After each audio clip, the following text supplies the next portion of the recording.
The first time I saw Princess Eloria of the Varelian Dominion, she was standing beneath a shattered sky. Our fleet had just lost the Battle of Carthane Rift. Human ships drifted like broken bones in orbit, their hulls torn open by plasma fire. I was one of the few survivors pulled from the wreckage, dragged in chains aboard the flagship of the most powerful empire the galaxy had ever known. The Varelians didn't conquer worlds with brute force alone. They ruled with elegance, silver towers piercing violet skies, cities suspended in magnetic halos, armies that moved like choreographed storms. And at the center of it all stood Eloria, heir to the celestial throne. Her kind were taller than humans, their skin faintly luminous, their eyes like liquid starlight. When she walked into the detention chamber, the guards knelt. Even in defeat, I refused to. "You are Captain Elias Rowan," she said, her voice calm and resonant. "Commander of the human cruiser Resolute." "What's left of it?" I replied. A flicker of something crossed her eyes. Curiosity, perhaps. "You fought beyond reason. Your fleet was outmatched." "We fight because we choose to," I said, "not because we're ordered." She studied me for a long moment. "Choice," she repeated softly, as if tasting a foreign word. The Dominion had been expanding for centuries. Systems either pledged loyalty or were absorbed. Humanity had done neither. We had resisted. By Varelian law, captured commanders were paraded before the High Council as proof of victory. I expected execution or imprisonment. Instead, Eloria requested that I be transferred to her personal custody. Whispers followed her decision like a shadow.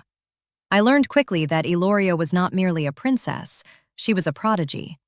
She had ended 3 civil conflicts before her 50th cycle. She had negotiated alliances across quadrants. The High Council adored her. The people worshipped her, and in a matter of weeks, she would ascend the celestial throne. "You should hate me," I told her one evening as we stood on a balcony overlooking the capital world, Lithara. The planet shimmered with floating cities and rivers of light. "I do not hate you," she replied. "You conquered our colonies." She clasped her hands behind her back. "Your colonies were positioned along key hyperlane routes, strategically vital. They were homes." Silence lingered between us. She turned slightly. "You speak to me without fear." "I'm not fearless," I said. "I'm just tired of kneeling."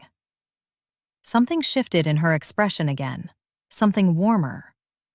Over the following days, she questioned me endlessly, about Earth, about human governance, about why we resisted instead of surrendering and thriving under Dominion rule. "Because it wouldn't be ours," I said. "Freedom means making mistakes. It means struggling. It means choosing your own path, even if it's harder." She looked out over her glittering empire. "The Dominion has eliminated poverty, disease, war within its borders." "At what cost?" She didn't answer. The High Council grew uneasy with her fascination. I overheard their arguments during one of their assemblies. "He is influencing you," an elder hissed. "He is offering perspective," Eloria replied. "Humanity is insignificant." "No species that defies us at such cost is insignificant." The truth was, I was influencing her, and she was influencing me. I had expected cruelty from our conquerors. Instead, I found complexity, doubt, even loneliness. One night, alarms echoed through the palace. A rival faction within the Dominion military had launched a coup. They believed Eloria's hesitation toward humanity signaled weakness. They intended to replace her before her ascension. Explosions rocked the capital. Through the panoramic windows, I saw warships descending like burning meteors. "You must flee," I told her as palace guards scrambled. "I will not abandon my world," she said. "You'll be dead in an hour if you stay." She looked at me, not as a prisoner, not as an enemy, but as an equal. "If I fall, another will take the throne. One less open-minded." I grabbed her arm. "Then live. If you want to change things, you have to survive." For a moment, The galaxy's future balanced in her eyes. She gave the order to evacuate. We escaped aboard a small diplomatic vessel, slipping through the chaos as the coup fleet clashed with loyalist forces. The capital burned behind us. As stars stretched into hyperspace, she stood in the cockpit, watching her empire fracture. "I was meant to rule all of it," she whispered. "You still could," I said. "Rally your supporters, crush the rebellion, take the throne." "And then?" "Then you'd control the most powerful empire in existence." She turned toward me. Control. The word hung heavy. In exile, we hid in the outer systems, uncharted territories beyond Dominion reach. News filtered in slowly. The coup had failed, but the council had fractured. Civil war spread across sectors. Eloria could return. Many still pledged loyalty to her name. One evening, as we stood on the barren surface of a nameless moon, she made her decision. "I have been raised to believe the Dominion's destiny is to unify the galaxy," she said. "That I was born to sit upon the celestial throne." "You were," I said quietly. She shook her head. "No, I was born into it. That is different." A faint wind swept across the gray dust around us.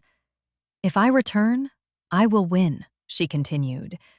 "But I will rule through fear, through force. To hold the empire together, I would have to become what my rivals already are." "And if you don't?" I asked. "The Dominion will shrink. It may even collapse." The weight of that choice pressed down on both of us. "Why tell me?" I asked. "Because you showed me something dangerous," she said softly. "That power is not the same as purpose." She stepped closer. "I have studied your species, Elias. Fragile, divided, yet fiercely protective of choice. You fight not because you are certain of victory, but because you believe in possibility." I swallowed. "We're not perfect." "Neither are we." A transmission chimed from the ship, an encrypted message from loyalist commanders begging her to return and claim the throne. She looked at the stars for a long time. Then she deactivated the receiver. Gasps would echo across the Dominion when news spread. The air had vanished. The throne remained empty. "You're walking away," I said. "Yes." "You could have ruled the galaxy." She met my gaze, her luminous eyes no longer distant and regal, but achingly human in their vulnerability. "And be alone at its center?" The silence between us felt different now, not political, not strategic, personal.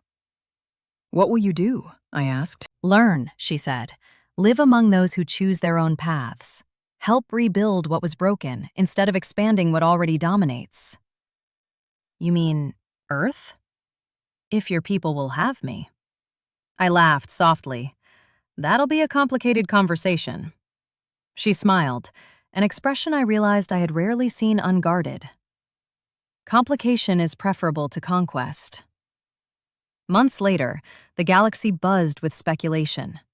Some believed Eloria was planning a secret return. Others declared her dead. Meanwhile, on Earth, debates raged about whether to grant asylum to the former Varelian heir. In the end, humanity did what it always did. It argued, protested, negotiated, and chose. Eloria stood before the United Earth Assembly, no crown upon her head, no fleet behind her. "I was offered dominion over stars," she said to a planet that had once feared her kind. "But I have learned that ruling is not the same as belonging. I do not seek to govern you. I seek to understand you, and perhaps, in time, to stand beside you." It wasn't a speech of conquest. It was one of humility. Years passed. The Dominion fractured into smaller coalitions. Without Eloria's unifying presence, it could not maintain its vast grip. Some regions gained independence. Others reformed into alliances built on consent rather than coercion. History would later debate whether her absence saved the galaxy from tyranny or plunged it into instability. But on a quiet hillside overlooking the Pacific Ocean, none of that seemed to matter. Eloria stood beside me, the wind tangling her silver hair as the sun dipped below Earth's horizon. "Do you regret it?" I asked. She considered the question carefully. "Regret implies loss." "And you lost an empire." "I relinquished it," she corrected gently. "There is a difference." She took my hand, an act that would have scandalized the Dominion. "I could have ruled the galaxy," she said softly. I squeezed her fingers. "Instead?" She smiled, not like a princess or a conqueror, but like someone who had finally chosen her own fate. "Instead," she said, "I chose a future I can share." Above us, the stars burned just as brightly as they had when she was heir to them all. But for the first time, they did not feel like something to possess. They felt like something to explore, together. And in that choice, more than any throne or title, she found something greater than power. She found freedom.